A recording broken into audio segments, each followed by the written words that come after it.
کوئی بہت بڑے بڑے اسکالر ہیں، ہمارے نبی کے بارے میں پوری امت کا اجماع ہے بھائی، نہ لکھنا جانتے تھے اور نہ پڑھنا جانتے۔ ابے بھائی پھر کیوں فالو کر رہے ہو یار؟ خود بول رہے ہو کہ نہ لکھنا جانتے تھے اور نہ پڑھنا، امی تھے۔ ما تخطہ بیمینک، قرآن کہہ رہے ہیں محمد صلی اللہ علیہ وسلم جو قرآن پیش کر رہے ہیں ایک لفظ بھی ان کے دائیں ہاتھ نے کبھی نہیں لکھا، ایک لفظ نہیں لکھا۔ جیسے ہی آیت نازل ہوتی آپ کبھی زید ابن ثابت کو بلا رہے ہیں، کبھی کسی اور صحابی کو بلا رہے ہیں، بھائی لکھو لکھو۔ اور دیکھو ہمارے نبی صلی اللہ علیہ وسلم جب قرآن لکھوایا نا تو چونکہ آپ لکھنا پڑھنا نہیں جانتے تھے تو بعض دفعہ کاتب سے گرامر کی غلطی ہوئی لکھنے میں، ہمارے نبی نے اس کی کریکشن نہیں کی۔ آپ کو نہیں پتا چلا کہ گرامر کے لحاظ سے یہ غلط لکھا ہوا ہے، وہ اب تک اسی طرح لکھا ہوا ہے۔ الحمدللہ وحدہ والصلاة والسلام علی من لا نبی بعدہ، اما بعد، قال اللہ تبارک و تعالی فی القرآن المجید والفرقان الحمید، فاعوذ باللہ من الشیطان الرجیم، بسم اللہ الرحمن الرحیم، وَإِن كُنتُمْ فِي رَيْبٍ مِّمَّا نَزَّلْنَا عَلَىٰ عَبْدِنَا فَأْتُوا بِسُورَةٍ مِّن مِّثْلِهِ وَادْعُوا شُهَدَاءَكُم مِّن دُونِ اللَّهِ إِن كُنتُمْ صَادِقِينَ، صدق اللہ العظیم۔ برادران سنی جمعیت الاحناف میں دیوبندی مذہب سے تعلق رکھنے والے پاکستانی جوکر مولوی طارق نامسعود کے رد میں یہ آڈیو جاری کر رہا ہوں۔ جیسا کہ آپ جانتے ہیں دیوبندی فرقے سے تعلق رکھنے والے مولوی طارق نامسعود، جس کا تعلق کراچی پاکستان سے ہے، جو اس وقت کسی دوسرے ملک کے دورے پر ہے اور وہاں عوام کے بیچ اس نے تقریر کی اور اس طرح کی تقریر کی کہ وہ بحثیں خالص دینی درسگاہوں میں، مدارس میں استاد اور طلباء کے بیچ ہوتی ہے، جس کو عوام میں لانے کی کوئی ضرورت نہیں ہے۔ ہر چیز کو عوام بآسانی نہیں سمجھتی ہے، بسا اوقات وہ کچھ کا کچھ معنی لے جاتے ہیں اور پھر گمراہیت کے دلدل میں پھنس جاتے ہیں۔ مولوی طارق نامسعود کی یہ کلپ جب وائرل ہوئی تو ہم نے دیکھا کہ ملحدین، مذہب بیزار لوگ، اسلام کو ناپسند کرنے والے لوگوں نے اسے دلیل بنا کر پیش کیا کہ تمہارا ایک عالم کہہ رہا ہے کہ قرآن کریم میں گرامر کی مسٹیک ہے، اور تمہارے نبی صلی اللہ علیہ وسلم بے پڑھے لکھے آدمی تھے، ان پر قرآن اترتا، وہ صحابہ کو بتاتے، صحابہ لکھتے تو ان کو چیک کرنا بھی نہیں آتا کہ یہ صحیح لکھا ہے یا غلط ہے۔ آپ مولوی طارق نامسعود کی کلپ سن سکتے ہیں یوٹیوب پر۔ بعد میں اس نے وضاحت بھی دی تو وہ وضاحت کیا تھی؟ خود فضیحت تھی۔ جاہل کہہ رہا ہے کہ جیسا قرآن لوح محفوظ پر تھا ویسا ہی آج ہمارے پاس موجود ہے،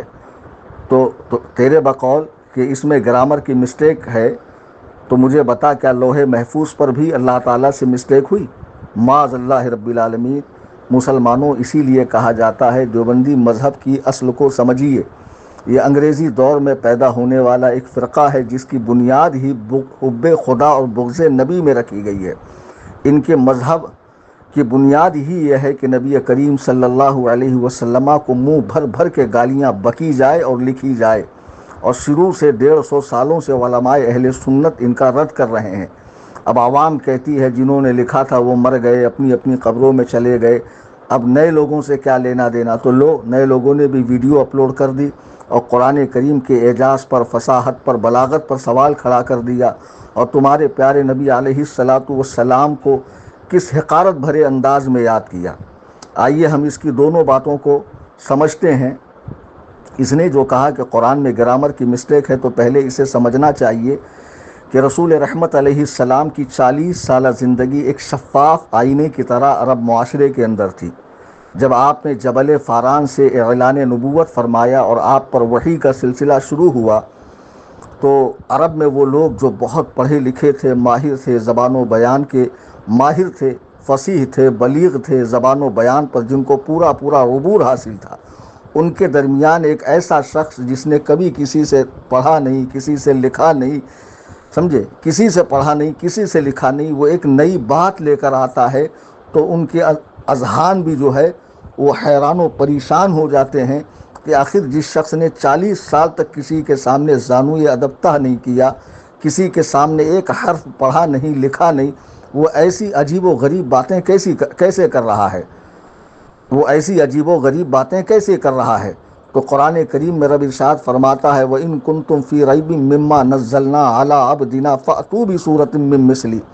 اگر تمہیں اس میں شک ہو اللہ کے اتارے ہوئے قرآن کے اندر جو ہم نے اپنے خاص بندے کی جانب اتارا ہے، تو اس کے مثل ایک صورت لے آؤ،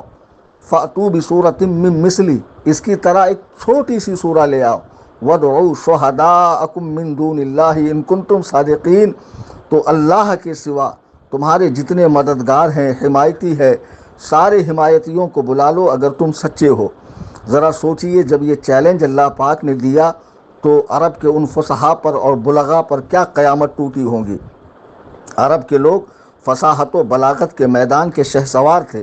اور ان کی صفوں میں ایسے بہت سے لوگ موجود تھے جو فن بلاغت کے اعلیٰ منصب پر فائز تھے، عمدہ الفاظ بولنے والے، چھوٹے اور بڑے جملوں کو بڑی فصاحت سے تیار کرنے والے تھے، اور تھوڑے کلام میں بہترین تصرف کر لیتے تھے،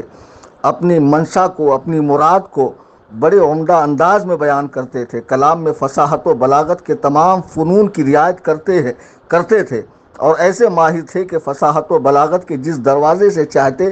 داخل ہو جاتے۔ الغرض دنیا میں ان کی فصاحت و بلاغت کا ڈنکا بج رہا تھا، اور لوگ فصاحت و بلاغت میں ان کا مقابلہ کرنے کی تاب نہیں لاتے، ان کے سامنے جو ہے وہ سر تسلیم کو خم کر دیتے۔ اللہ اکبر کبیرہ، ان کے سامنے جب قرآن کریم اترا تو وہ اس کے مثل سورہ لانے سے عاجز ہو گئے۔ محبت رسول سیکھنا ہے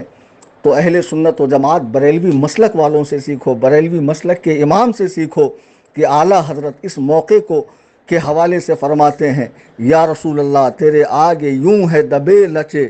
فصحاء عرب کے بڑے بڑے، کوئی جان منہ میں زبان نہیں بلکہ جسم میں جان نہیں، ان کو کاٹو تو ان کے بدنوں میں خون نہیں نکلے گا، جن کو اپنی فصاحت و بلاغت پر ناز تھا، جب ان کے سامنے قرآن کریم پیش کیا گیا تو ان کی عقلیں دنگ رہ گئی۔ عزیزان گرامی، دنیا میں جتنی کتابیں انسانوں کے ذریعے لکھی گئی ہے، آپ کو معلوم ہوگا کہ اس کتاب کے شروع میں ایک ضروری نوٹ لگائی جاتی ہے۔ نوٹ میں کچھ اس طرح ہوتا ہے کہ اس کتاب کو حتی الامکان کوشش کر کے میں نے صحیح لکھا ہے، پھر بھی کوئی غلطی نظر آئے تو مجھے اطلاع کریں تاکہ آئندہ میں اس کی تصحیح کر لوں۔ سیکنڈ ایڈیشن کے اندر آپ قرآن کو کھولیے، اللہ رب العزت ارشاد فرماتا ہے الف لام میم ذالک الکتاب لا ریب فیہ، یہ وہ کتاب ہے جس میں شک و شبہ کی کوئی گنجائش ہی نہیں ہے۔ اللہ اکبر کبیرہ، قرآن شک و شبہ سے بالا تر ہے، اور جس طرح لوح محفوظ پر تھا جناب جبریل امین اسی طرح سینہ رسالت پر لے کر نازل ہوتے، اور زبان رسالت سے بیان ہوتی، اور صحابہ کرام اسے لکھ لیتے، اس میں کسی طرح کی کوئی غلطی نہیں ہوئی ہے۔ اور اس قرآن کو اللہ نے اس کی حفاظت کو اللہ نے اپنے ذمہ کرم پر لیا ہوا ہے۔ ایک ایسا جاہل شخص ہے کہ جس کی بات سے نہ صرف یہ کہ صحابہ کا اخلاص مجروح ہو رہا ہے، بلکہ نبی کی ذات بھی نشانہ تنقید بن رہی ہے، اور صرف نبی کی ذات نہیں، اللہ سبحانہ و تعالیٰ کی ذات بھی تنقید سے بچیں گی نہیں، کہ نازل کرنے والے نے ہی لوح محفوظ سے غلط نازل کیا، کہ وہاں پر نون ہونا چاہیے نہ کہ الف پر دو زبر ہونا چاہیے، لنصفان کس طرح ہونا چاہیے اللہ کو بھی نہیں معلوم، معاذ اللہ رب العالمین۔ پھر یہ جاہل مطلق شخص حضور علیہ السلام کو بار بار امی کہہ رہا ہے، اسے پتہ بھی ہے کہ امی کا معنی کیا ہے، یہ شخص جانتا بھی ہے۔ امی حضور علیہ السلام کو اس لیے بھی کہا جاتا ہے کہ آپ ان پڑھوں کے بیچ تشریف لائے، جیسا کہ سورہ جمعہ میں اللہ ارشاد فرماتا ہے هو الذی بعث فی الامیین رسولا منہم یتلو علیہم آیاتہ ویزکیہم ویعلمہم الکتاب والحکمہ، وہی ہے جس نے ان پڑھوں میں انہی میں سے ایک رسول بھیجا کہ ان پر اس کی آیتیں پڑھتے ہیں۔ بقول تیرے نبی تو پڑھنا بھی نہیں جانتے، لکھنا بھی نہیں جانتے۔ اللہ تعالیٰ ارشاد فرماتا ہے آیاتہ یتلو علیہم آیاتہ، اور ان پر اس کی آیتیں پڑھتے ہیں اور انہیں پاک کرتے ہیں، ویعلمہم الکتاب والحکمہ، انہیں کتاب اور حکمت کا علم عطا فرماتے ہیں۔ نبی کریم صلی اللہ علیہ وسلم حضور علیہ السلام کو پڑھایا رب نے ہے، سکھایا رب نے ہے، اللہ اکبر کبیرہ۔ بریلی کے امام ارشاد فرماتے ہیں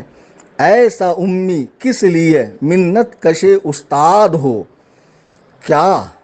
اعلیٰ فرماتے ہیں کیا کفایت اس کو اقرا وربک الاکرم نہیں۔ اعلیٰ حضرت امام اہل سنت فرماتے ہیں کہ نبی کریم صلی اللہ علیہ وسلم کا دنیا میں کوئی استاذ بنے رب کو یہ پسند ہی نہیں ہے کہ اگر حضور کا کوئی استاذ ہوتا اور آپ جبل فاران سے نبوت کا اعلان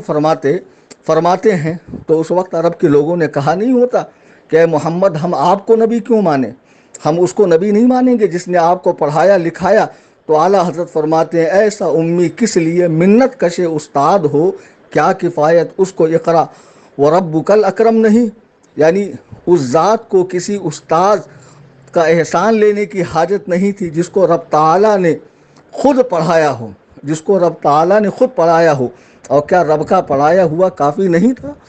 اللہ اکبر کبیرہ۔ قرآن میں اللہ پاک ارشاد فرما رہا ہے علمہ شدید القوا، انہیں سکھایا ہے سخت طاقتوں والے رب نے۔ اور یہی نہیں، رب تعالیٰ ارشاد فرما رہا وعلمک ما لم تکن تعلم، سکھا دیا آپ کو جو کچھ آپ نہیں جانتے تھے، سکھا دیا آپ کو جو کچھ آپ نہیں جانتے تھے۔ تو ایسی کیا چیز ہے جو حضور کے سیکھنے سے رہ گئی کہ حضور نے صحابہ کو قرآن سکھایا، سنایا، اور صحابہ نے لکھنے میں غلطی کی اور حضور کو پتہ نہیں چلا؟ ارے جاہل مطلق، رب تعالیٰ حضور کو سکھانے کی نسبت اپنی طرف فرما رہا ہے۔ اب بتا رب کے سکھانے میں کوئی کمی رہ گئی جو حضور علیہ الصلاۃ والسلام سیکھ نہ سکے؟ معاذ اللہ رب العالمین ثم معاذ اللہ۔ دیوبندیوں کا کیسا خبیث عقیدہ ہے۔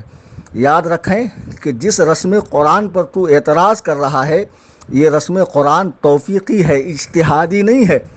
کہ اجتہاد کے ساتھ لکھا گیا ہو۔ یہ رب تعالیٰ کی مرضی کے موافق آسمان دنیا سے سینہ رسالت پر اور زبان اقدس سے صحابہ کو سنایا گیا اور صحابہ نے لکھا، اور حضرت عثمان غنی رضی اللہ تعالیٰ کے دور میں قرآن کریم جمع ہوا۔ امام نظام الدین نیشاپوری رحمۃ اللہ علیہ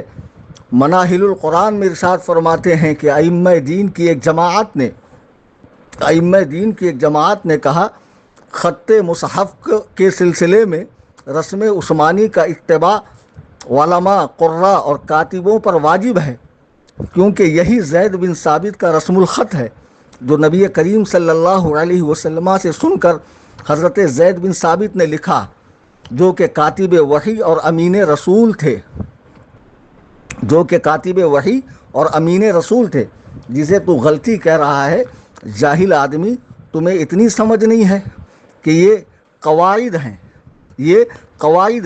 یہ طریقہ کار ہے، غلطی نہیں ہے، ایسے اور بھی طریقے ہیں۔ تو نے کہا یہاں تنوین کے بجائے نون ساکن ہونا چاہیے لنصفان کے اندر۔ لنصفان جو قرآن کریم میں ہے، یعنی اخیر میں الف ہے اور 2 زبر ہے، تو یہ دیوبندی خبیث کہتا ہے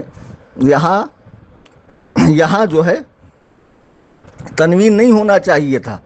نون ساکن ہونا چاہیے، حالانکہ یہاں تنوین بھی ہو تب بھی بالکل فرق نہیں پڑتا۔ وجہ یہ ہے کہ نون خفیفہ تنوین کے مشابہ ہوتا ہے، کیونکہ تنوین بھی نون ساکن ہی کا نام ہے اور نون خفیفہ بھی نون ساکن ہی ہوتا ہے، لہٰذا اس مشابہت کی وجہ سے نون ساکن کو کبھی تنوین کی صورت میں لکھا جاتا ہے، لہٰذا اس پر اعتراض عربی زبان سے کھلی ناواقفی کا نتیجہ ہے۔ اور تو کتنی عربی جانتا ہے؟ یہ صاحب عمان گئے تھے، وہاں کا جو فرقہ عبادیہ کا امام ہے شیخ احمد الخلیلی،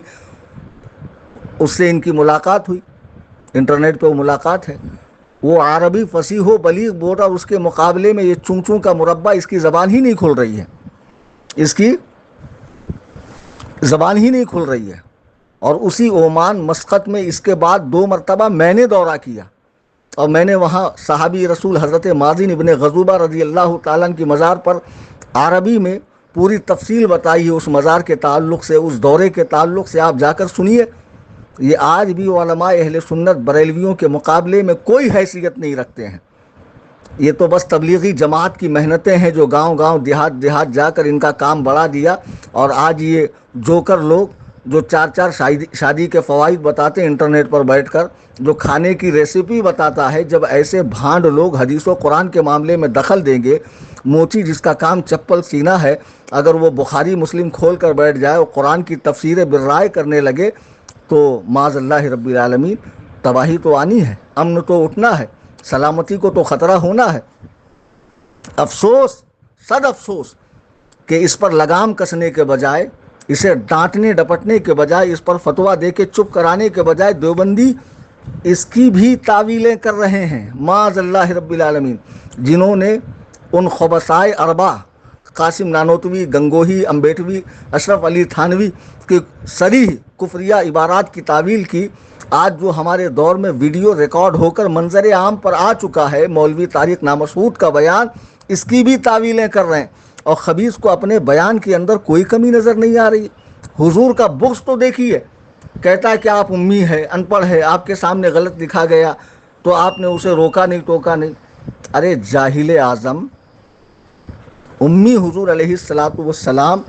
کا لقب ہے، اور وہ اس لیے ہے کہ آپ امیوں کی طرف رسول بن کر تشریف لائے، یا اس کا معنی یہ ہے کہ آپ نے دنیا میں کسی سے پڑھا لکھا نہیں ہے، ورنہ قرآن کہہ رہا وَعَلَّمَكَ مَا لَمْ تَكُنْ تَعْلَمْ، اور اس میں جو لفظ ما ہے وہ عموم کے لیے ہے، جو کچھ آپ نہیں جانتے تھے، جو کچھ رب تعالیٰ نے سب سکھا دیا۔ اللہ اکبر کبیرہ،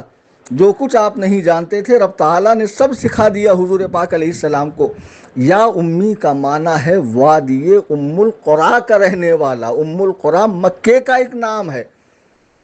یہ تو ایسے ہی ہوا جیسے غیر مقلدین کہتے ہیں کہ ابو حنیفہ یعنی حنیفہ کا باپ، تو ان کو پوچھو ابو کا معنی ہمیشہ باپ ہی ہوتا ہے؟ ہاں، تو ابو ہریرہ بلی کا باپ، ارے جاہلو، کبھی کبھی اس کا معنی والا بھی ہوتا ہے۔ ابو حنیفہ دوات والا، ابو ہریرہ بلی والا، ابو بکر پہل کرنے والا۔ ان کا کوئی بکر نام کا بیٹا ہے کہ حضرت صدیق اکبر کا؟ کیا جہالت بھری باتیں کرتے ہو تم لوگ، یا تم لوگ مدرسے میں پڑھتے ہو کہ گھاس چھیلتے ہو؟ تو حضور علیہ السلام کا جو امی لقب ہے، اس کا معنی ہوا امیوں کی طرف نبی بن کر آنے والا، یا دنیا میں جس نے کسی سے پڑھا نہ ہو، لکھا نہ ہو، یا وادی ام القریٰ کا رہنے والا۔ حضور علیہ السلام کے ذاتی نام ہے محمد اور احمد، اس کے علاوہ صفاتی نام کئی سارے ہیں، جیسے اللہ تعالیٰ کا اسم ذات ہے اللہ، اور ہمارے ہندو پاک بنگلہ دیش اور اس علاقے کے اندر اللہ کے 99 نیمز بتائے جاتے ہیں، ہے نا، جو اس کے صفاتی نام ہے۔ تو امی بھی حضور کا ایک صفاتی نام ہے۔ اور عربی کا ایک مقولہ ہے کثرت الاسماء تدل علی شرف المسمى، ناموں کا زیادہ ہونا نام والے کی شرف و عظمت کو ظاہر کرتا ہے۔ ناموں کا زیادہ ہونا نام والے کی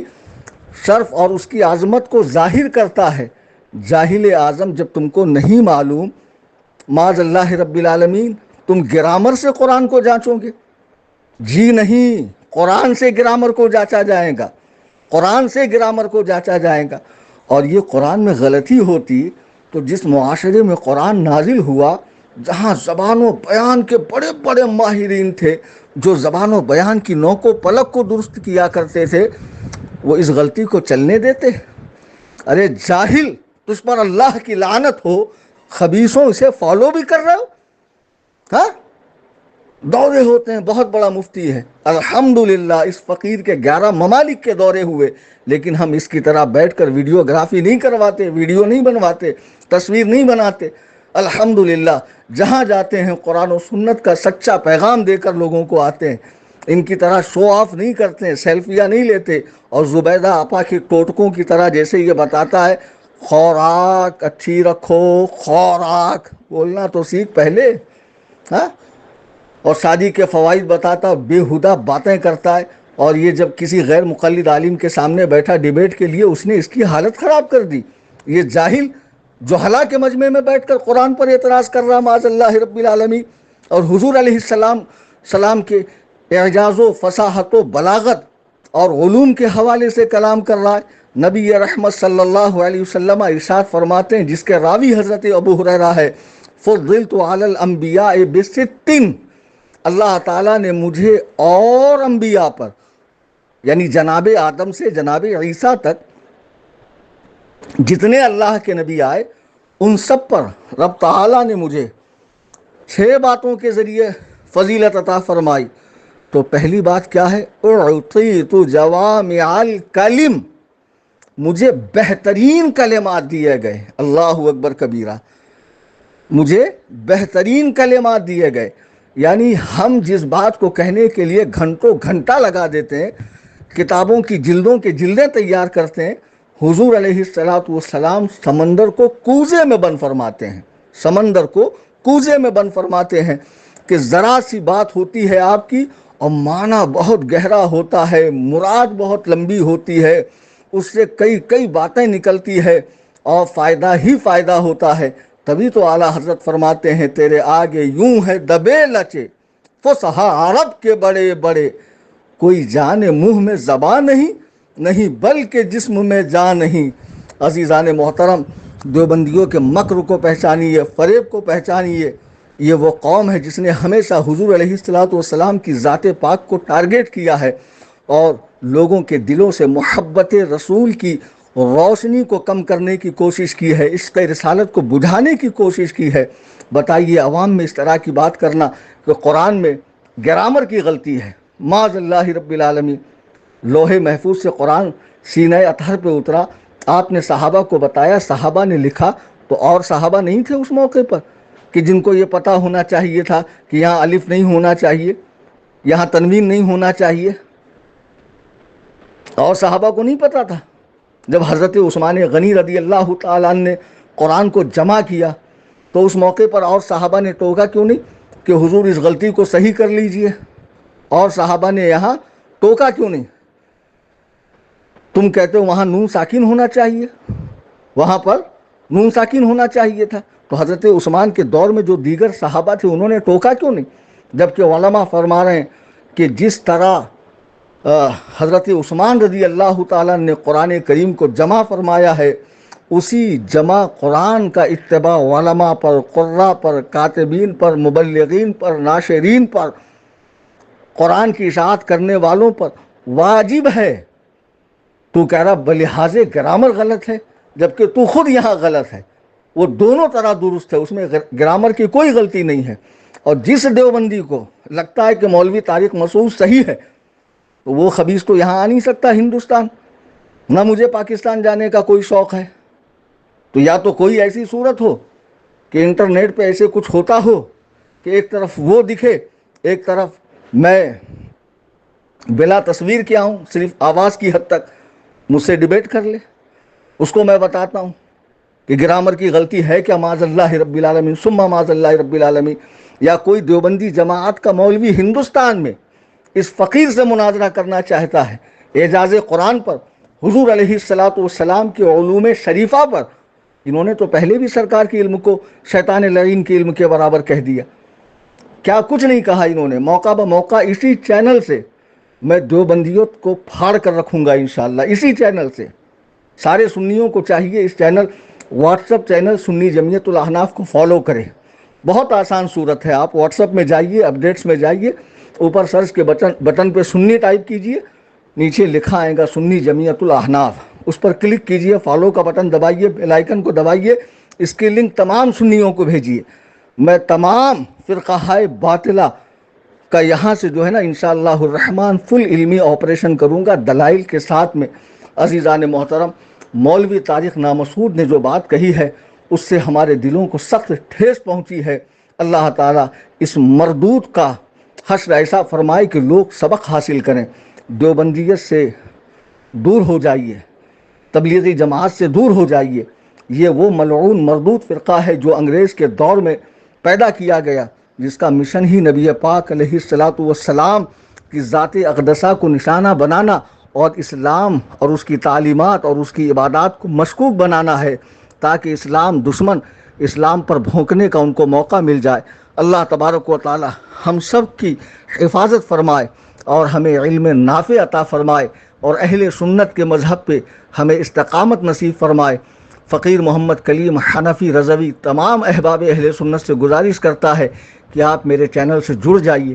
انشاءاللہ یہاں سے آپ کی اس طرح تربیت ہوگی کہ آپ خود بھی مناظر بنیں گے، اور سوشل میڈیا پہ جو آپ بد مذہبوں سے بحث و مباحثہ کرتے ہیں اس سلسلے میں آپ کو انشاءاللہ یہاں سے کافی مواد ملے گا، اور فقہ حنفی کی روشنی میں آپ کی عبادات کے حوالے سے مسائل وغیرہ بتائے جائیں گے۔ اللہ تبارک و تعالی ہم سب کی کے ایمان کی حفاظت فرمائے، اہل سنت کے مذہب پر ہمیں استقامت نصیب فرمائے، آمین ثم آمین بجاہ النبی الکریم صلی اللہ تبارک و تعالی علیہ وسلم۔ شاید کہ اتر جائے تیرے دل میں میری بات، انداز بیاں گرچہ بہت شوق نہیں، وما علینا الا